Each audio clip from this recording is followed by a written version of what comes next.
আজ করব চারা পোড়ার পালং কারি। চারা পোনাগুলো ভালো করে ধুয়ে নুন হলুদ মাখিয়ে রেখেছি, জল বসিয়েছি। এবার কিছুটা পালং পাতা গরম জলে দিয়ে দিলাম। আমি এই প্রসেসে করছি কারণ পাতাটা তাহলে একদম সবুজ থাকবে।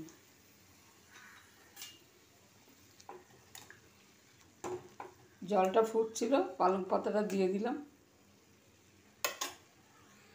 ফুটছে, এবার আমি গ্যাসটা বন্ধ করে দিলাম। এবার এটাকে আমি আগে ছেঁকে, এই বাটিতে আমি ফ্রিজের ঠান্ডা জল রেখেছি, জলেতে দিয়ে দিলাম।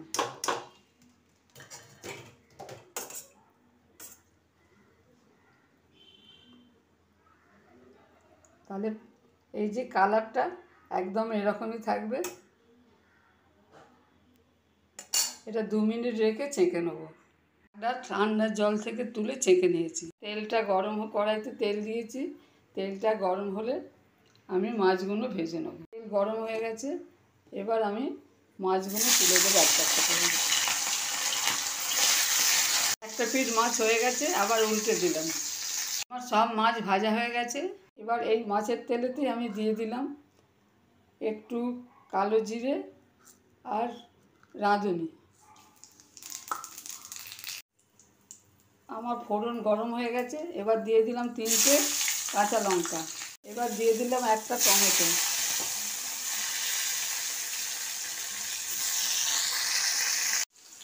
আমি এতে বেশি মশলা ব্যবহার করব না। এতে আমি নিয়েছি 1 চামচ গুঁড়ো লঙ্কা, 1/2 চামচ হলুদ, 1/2 চামচ ধনে গুঁড়ো। এটাকে আগে আমি জল দিয়ে একটু ভিজিয়ে নেব।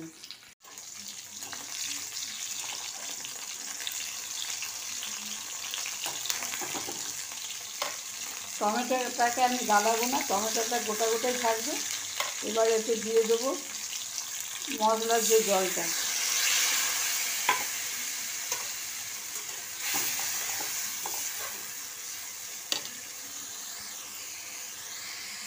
তেল ছেড়ে এসছে, এবার এতে দিয়ে দিলাম জল।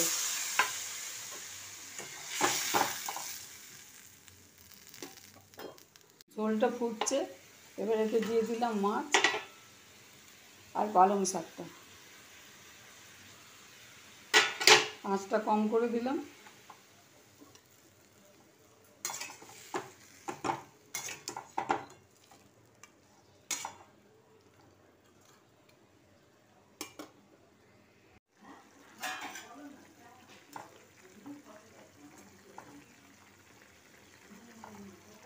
এবার এটাকে একটু আঁচ কম করে দিয়ে চাপা দিয়ে দেবো। চাপা দিয়ে দেবো। এবার এতে পরিমাণ মতো নুন দিয়েছি, ঢাকাটা খুলে দিয়েছি।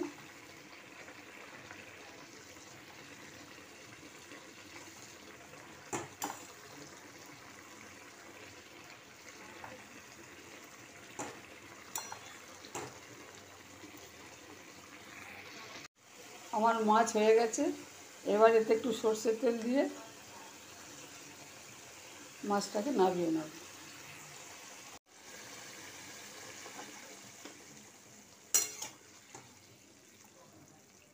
হালকা গ্রেভি রাখলাম কারণ ভাত দিয়ে খাওয়ার জন্যে।